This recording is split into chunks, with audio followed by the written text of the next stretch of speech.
Okay, so energy flow through an ecosystem ecological pyramids, already हम food chain और food web पढ़ चुके हैं, उसका दूसरा लेक्चर है ये। पहले लेक्चर में आप पढ़ लेना फूड चेन वाले में, जो भी एनर्जी फ्लो वाला है चैप्टर है, इससे पहले वाला है ये, दूसरा उसका पार्ट है। तो ये दो ऑलरेडी टॉपिक हम कवर कर चुके हैं। ट्रॉफिक लेवल्स क्या क्या होते हैं, तो ट्रॉफिक लेवल्स में किस तरीके से चलता है, तो ऑलरेडी हम पढ़ चुके हैं। यहाँ पर जो हम पढ़ने वाले हैं इकोलॉजिकल पिरामिड्स हम पढ़ने वाले हैं। तो इकोलॉजिकल पिरामिड्स क्या होते हैं, उनके रिप्रेजेंटेशंस कैसे किस तरीके से चलते हैं, ट्रॉफिक लेवल्स क्या क्या होते हैं, डिफरेंट ऑर्गेनिजम्स कैसे कैसे होते हैं, उनकी पोजीशन कैसे कैसे होती है। अब यहाँ पर ध्यान रखने की जरूरत आपको क्या है, pyramid of numbers, pyramid of biomass, pyramid of energy and productivity, इस पर कुछ करने की जरूरत है। पिरामिड ऑफ नंबर्स क्या होते हैं, देखो प्राइमरी प्रोड्यूसर्स कितने हैं, कंज्यूमर कितने हैं, यानी कि प्राइमरी कंज्यूमर कितने हैं, सेकेंडरी कंज्यूमर कितने हैं, और टर्शरी कितने हैं।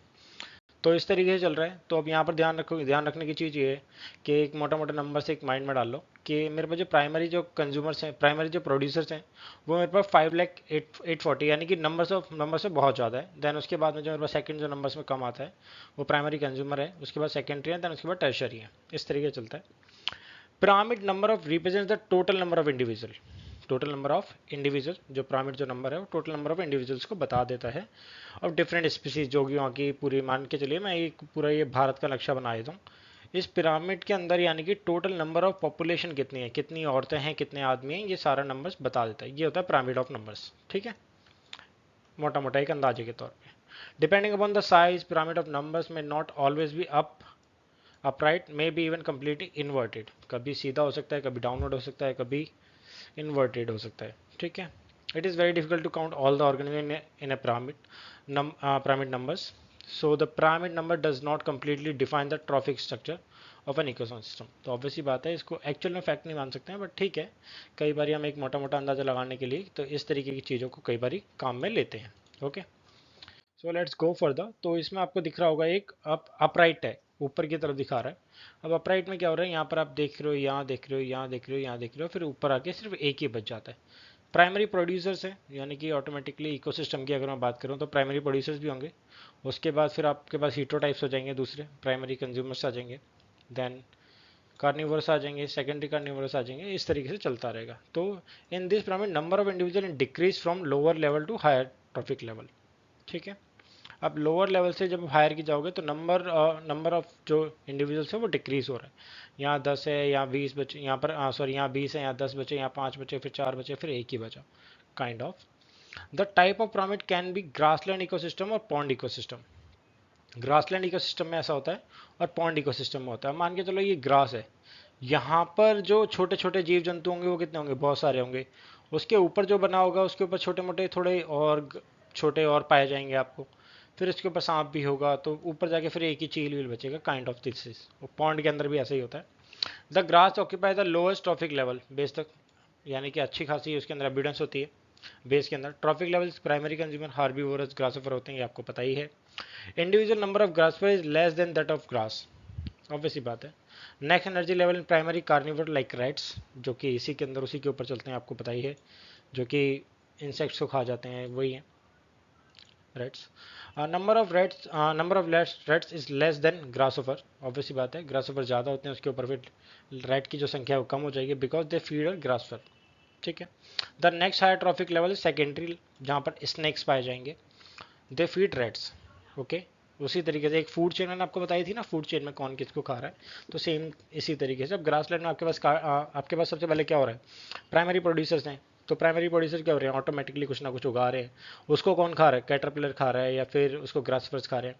ग्रासवर्स को कौन खा रहा है, रैट खा रहा है, या फिर उनको फ्रॉग खा रहा है। फ्रॉग को कौन खा रहा है, स्नेक्स खा रहे हैं। स्नेक्स को कौन खा रहा है, हॉक खा रहा है। तो इस तरीके से चल रहा है। Next higher trophic level is top carnivore, hoc.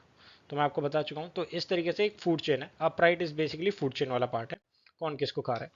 जब आप इन्वर्टेड की बात करते हो, उल्टा की बात करते हो, तो नीचे से यानी कि प्रोड्यूसर्स जो होता है हार्बीवोरस होता है, उसके ऊपर पैरासाइट्स होंगे, फिर हाइपर पैरासाइट्स होंगे।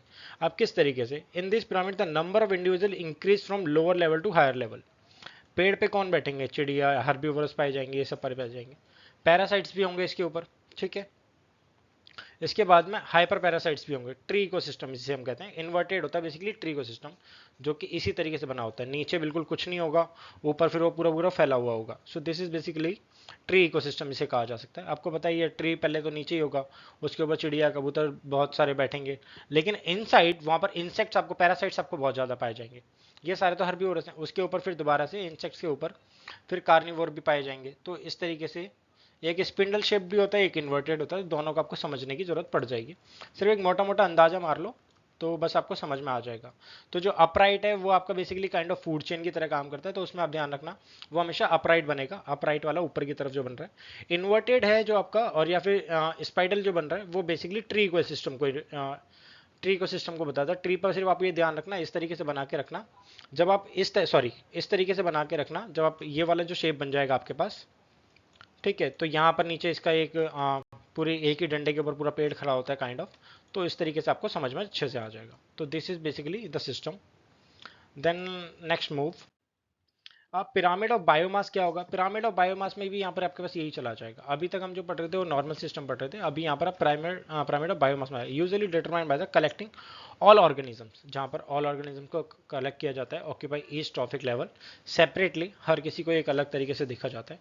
दिस इज बेसिकली, तो यहाँ पर overcome the size difference problem because of kind of organism trophic level are weighted, हर किसी का अलग अलग है। Each trophic level has certain mass of living material at particular time called है स्टैंडिंग क्रॉप। हर किसी के पास अपना अपना एक ट्रॉफिक लेवल है जहाँ पर अच्छी का अपनी अलग लिविंग है, अपना स्टैंडर्ड ऑफ लिविंग चलता है हर किसी के लिए। Standing crop is measured as the mass of living organism, biomass के अंदर काउंट किया जाता है, यूनिट ऑफ एरिया। अब मैंने आपको एक 10% का रूल जो समझाया था वो बेसिकली इस तरीके से ले सकते हो। जो प्रोड्यूसर्स है, मान के चलो ये प्रोड्यूसर्स है, यहाँ पर ग्रास है, इसको कौन खा रहा है, हर्बीवोर, खरगोश खा रहा है या फिर हिरन खा रहा है काइंड ऑफ। तो अब ये इसको खा रहा है, इसको 1000 का 10% कितना हुआ, 100, तो इसके पास कितना हुआ, सिर्फ और सिर्फ 10% एनर्जी ट्रांसफर हुआ। अब इसको 100 हो गया इसके पास टोटल, इसके पास 100 मिला। जब इसको इसने खाया, भेड़िए ने खाया, ठीक है, ये प्राइमरी कार्निवोर है तो इसके पास भी 10% एनर्जी चलेगी। देन टॉप कार्निवोर यानी कि जो आपके पास टाइगर है, लायन है, ये टॉप कार में आते हैं, ये मोस्ट इकोसिस्टम लैंड है बेसिकली जो पाया जाता है, तो उसके पास भी 1 kg चला गया। So this is basically upright वाला पिरामिड, जो बायोमास में पाया जाता है वो अपराइट पाया जाता है। फूड चेन वाला इसे आप एक तरीके से काउंट कर सकते हो, this is also comes under the food chain. तो नीचे और ऊपर ये सब कुछ ऐसा जाएगा, ठीक है। अब सेम जब पिरामिड ऑफ इन्वर्टेड, जब आप इन्वर्टेड की बात करोगे तो फूड चेन के अंदर मैंने आपको बताया था, आपके पास ये पॉन्ड फूड चेन वाला जो पहला वाला था, तो उसके अंदर आपको पॉन्ड के अंदर पाया जा रहा था, ठीक है, और उसके अलावा ग्रासलैंड्स के ऊपर आपको पाया जाता है। यहाँ पर आपको कहाँ पाया जा रहा है, ये बेसिकली आपको पिरामिड ऑफ बायोमास है जो कि एक्वेटिक इकोसिस्टम में पाया जाता है, ठीक है। इन्वर्टेड, इन्वर्टेड वहाँ कहाँ पाया जाता है, ट्री सिस्टम में। तो यहाँ पर देखो प्रोड्यूसर्स हैं, यहाँ पर उसके ऊपर हर्बीवोर बड़ी मछली आ जाएंगी, पहले छोटी मछलियाँ, छोटे छोटे, फिर कार्निवोर, फिर ऊपर से शार्क, ये सब आ जाएंगे। तो एक्वेटिक सिस्टम में इन्वर्टेड यानी कि अब जो पिरामिड है वो बेसिकली इन्वर्टेड हो जाता है, ठीक है। यहाँ क्या लिख रखा है ये देखो एक बार, in contrast in many aquatic ecosystem the pyramid of biomass में assume inverted form, in contrast a pyramid of numbers of the ecosystem is upright. हर किसी का एक तरीके से अपने अपने तरीके से है, बट यहाँ पर आपको सिर्फ और सिर्फ इन्वर्टेड पे ध्यान देना है इंस्टेड ऑफ अपराइट, क्योंकि इन कंट्रास्ट में देखा जाओगे तो ऑब्वियसली बात है अलग तरीके से जाती है, जहाँ पर पहले छोटी छोटी मछलियाँ होती हैं, फिर उसके ऊपर ऊपर बड़ी होती हैं, फिर और ज़्यादा बड़ी, तो सेम इस तरीके से एक अपराइट वाला बन जाता है, लेकिन एक्चुअल में ये इन्वर्टेड ही होता है। Here the pyramid of biomass has small size with the consumer biomass at any instance exceeding the producer biomass. Pyramid assumes an inverted shape, ठीक है। अब इस तरीके से वही चीज़ है, अब नीचे क्योंकि ऊपर देखो एक्विटी सिस्टम में क्या होता है, जो बड़ी मछलियाँ होती है ना वो बीच में आ जाती हैं, उसके ऊपर जो शार्क आ गया वो थोड़ा ऊपर ही है बिल्कुल, तो इस तरीके से इसको काउंट किया जाता है, इस वजह से इकोसिस्टम काउंट इन्वर्टेड में काउंट करते हैं। वहीं पिरामिड ऑफ एनर्जी का काउंट करोगे तो वही 10% वाला रूल दोबारा से यहाँ आ जाएगा, तो वही मैं आपको बता रहा था, this is called the 10% energy rule. यहाँ पर वही चलता है अपवर्ड में, यहाँ से फिर यहाँ से फिर यहाँ से फिर सेम काइंड ऑफ यहाँ पर आपको दिख रहा होगा, ठीक है। Compare the function role to the trophic level in ecosystem, an energy pyramid is most suitable. An energy pyramid represents the amount of energy at each trophic level and loss of energy at each transfer of another trophic level. Hence the pyramid is always upward, the large energy base at the bottom. तो obviously बात है सबसे पहले नीचे 100 पे 1000 हमने किसको माना था, ग्रास को, उसको खरगोश खा रहा था तो उसको 100 मिल रहा था, 100 के बाद उसको फिर भेड़िया खा रहा था तो उसको फिर 10 मिल रहा था, 10 के बाद उसको टाइगर खा रहा था तो उसको 1 मिल रहा था। तो this is basically the pyramid of energy, 10% rule जिसे हम काउंट करते हैं। यहाँ पर अगर आप देखोगे तो सेम चीज़ यहाँ पर कही जा रही है, तो एनर्जी पिरामिड, यही लाइन पढ़ लो एक बारी। Energy pyramid concept helps explain the phenomena of biological magnification, tendency of toxic substance increase progressively higher trophic level. तो बायो मैग्निफिकेशन का मतलब क्या होता है? देखो, मैग्नीफाइज का आपको मतलब समझ रहा होगा कि आपको एक से दूसरे में जाना है। मैग्निफिकेशन से आपको सामने का कुछ दिखाई दे रहा हो, काइंड ऑफ थिंकिंग ऐसी जो चलती है। But what exactly it is कि आपने मान के चलो, आपने अभी आपने देखा होगा कि माइक्रो प्लास्टिक्स का एक रूल चल रहा था, ठीक है। अभी माइक्रो प्लास्टिक काफ़ी ज़्यादा न्यूज़ में थी, और माइक्रो प्लास्टिक और इन सारी चीज़ों को कई बारी हमारे जो ब्यूटी प्रोडक्ट्स होते हैं या फिर कॉलगेट्स होते हैं, उन सब में हर जगह पे यूज़ किया जाता है। अब ये सारी चीज़ें क्या होती हैं, इन सारी चीज़ों की वजह से कई बार जो प्लास्टिक्स है, बाकी सारी चीज़ें, छोटी मोटी जो चीज़ें हैं, ये पानी के अंदर जाती हैं। पानी के अंदर जाने के बाद या फिर समुद्र में, नदी में जाती हैं, उनको मछलियाँ खाती हैं, और कई बार इनको बाकी अदर मुर्गी वुर्गी या फिर गाय भैंस भी खा लेती हैं। तो अब लोग क्या करते हैं, जैसे फिश को खाया, फिश को खाने के बाद जो क्या वो आपके अंदर आएगा, वही सेम प्लास्टिक आपने खाया, आप भी टॉक्सिक हो गया, आपको भी दिक्कत होनी चालू हो जाएगी। आपने आपने खाने के बाद में फिर आपने ये सारी चीज़ें, तो इससे बेसिकली एक मैग्निफिकेशन चलता है। वहीं इकोलॉजिकल इफिशियंसी, अब 10% वाला रूल वही सेम चलता रहेगा, मेटाबॉलिज्म, ये सारी चीज़ें। तो लिमिटेशन ऑफ इकोलॉजिकल पिरामिड्स क्या है, क्या नहीं है। अब देखो, it does not consider same species belonging to two or more trophic levels. It assumes a simple food chain, something that seldom exists in nature. It does not accommodate a food web. तो food web और food chain दोनों different है, मैंने आपको बता चुका है। Assume the full simple food chain, something seldom exist in nature, it does not accommodate food web. Food web मैंने आपको बताया था कि यहाँ पर आपके पास एक हॉक दे रखी है, यहाँ पर वो खरगोश को भी खा सकती है, चूहे को भी खा सकती है, सांप को भी खा सकती है, यहाँ पर कुछ और दे रखा है, उसको भी खा सकती है। लेकिन एक्चुअल में क्या चलेगा, तो यहाँ पर ये आपका ग्रास है, यहाँ पर आपको क्या दे रखा है, यहाँ पर खरगोश है, खरगोश सबसे पहले इसको खाएगा, खरगोश को फिर हॉक खाएगा, सॉरी, हॉक खरगोश को फिर सांप खाएगा, सांप को हॉक खाएगी। तो ये होता है बेसिकली फूड चेन। और डायरेक्टली जब ये हॉक्स इन सबको खा सकती है, तो ये बेसिकली उसके लिए एक फूड वेब है। तो जहाँ पर वो उसके पास इतनी फैसिलिटीज़ हैं, इतनी फ्रीडम है कि वो किसी को भी खा ले, इंस्टेड ऑफ के फूड चेन को फॉलो करे। तो इस तरीके से चलता है। Moreover saprophytes, plant, fungus, micro organism that lives on decaying matter are not given any place in ecological pyramid, even though they play vital role in the ecosystem. तो ये वाला क्वेश्चन अगर आपसे पूछा जाता है, इसके जो सेप्रोफाइट्स हैं, प्लांट, फंगस, माइक्रो ऑर्गेनिज्म, ये बेसिकली एक बहुत ज़्यादा इंपॉर्टेंस रखते हैं अपने इसके लिए, सॉरी। तो इनको पिरामिड्स के अंदर क्यों नहीं रखा गया? तो बेसिकली ये डिकेइंग मैटर्स के अंदर काउंट हो जाते हैं। तो डिकेइंग मैटर्स के अंदर आपको पता है कि जो हमारा टर्शियरी, जो फाइनल वाला जो डिके मैटर्स आता है, उसके अंदर हम इनको रखते हैं।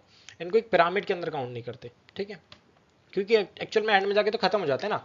पिरामिड का मतलब क्या है कि आपके टॉप लेवल पे और आपके बॉटम लेवल पे क्या फर्क पड़ रहा है, कौन रह गया लास्ट में, ये डिके वाले को चीज़ों को छोड़ ही दो। तो इस वजह से, तो वहीं अगर आप pollutant and trophic level biomagnification समझने की कोशिश करोगे, तो अभी हम बायोमैग्निफिकेशन एक बार देख लो।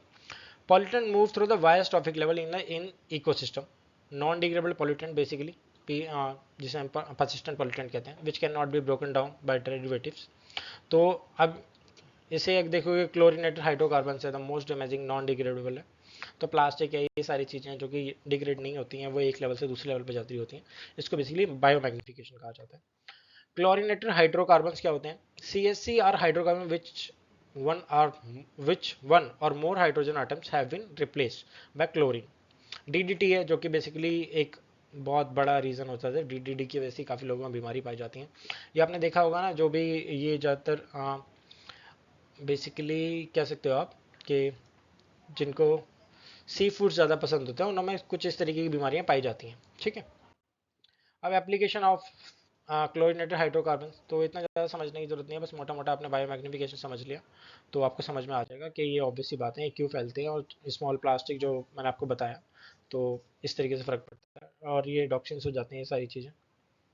तो ये सारी चीज़ें चलती हैं। अब इसके बाद में मेरे पास ये बायो एक्यूमुलेशन है, ठीक है। एक्यूमुलेशन क्या होता है ये देख लो एक बार। बायो मैग्निफिकेशन तो मैंने आपने समझ लिया कैसे कैसे कैसे क्या चल रहा है। एक्यूमुलेशन ऐसे होता है, देखो, accumulation is a gradual accumulation of pollutant, chemical, chronic poisoning, other substances in organism.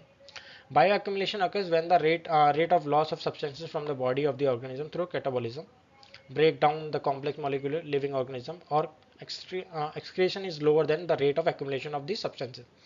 As persistent organic pollutant like DDT are long lasting, the risk of bioaccumulation is high even if the environmental levels of pollutant are not high. Bio magnification आपने समझ लिया, इधर से उधर जाएगा। Same bio accumulation का मतलब समझने की कोशिश करो। देखो इधर से उधर जा रहा है, मैग्निफिकेशन समझा। अब मैं आपको प्लास्टिक के एग्जाम्पल से दोबारा समझाता हूँ। पहले उसको पहले उसको फिश ने खाया, ठीक है, फिर उसको बड़ी फिश ने खाया, सेम प्लास्टिक उसमें चलेगी, ठीक है, और सेम प्लास्टिक जाने के बाद एक्यूमुलेट हो रही है, अभी कुछ नहीं हो रहा, अभी एक्यूमुलेट हो रही है, मैग्निफिकेशन तो चल रहा है, इससे ये सारी चीज़ें तो चल रही है, डीईटी और ये सारा जो कि नॉन डिग्रेडेबल है, तो उससे चल रहा है। तो उसको उसको बड़ी मछली ने खाया, बड़ी मछली को फिर किसी और जानवर को खिलाया गया, उस जानवर के चारे को फिर दूसरे में एक्यूमुलेट होता गया, दूसरे चारों में डाला, फिर आपने भी खाया। तो इसको बेसिकली एक एक्यूमुलेशन के तौर पर काउंट किया जाता है। तो अब बायो मैग्निफिकेशन मैंने आपको बता दिया प्रोग्रेसिव है कि हाँ इधर इधर इधर इधर चलता जाएगा। तो दिस इज अब फिश ईटिंग बर्ड्स, तो इसमें मैग्निफिकेशन यहाँ से यहाँ चला गया, लार्ज फिश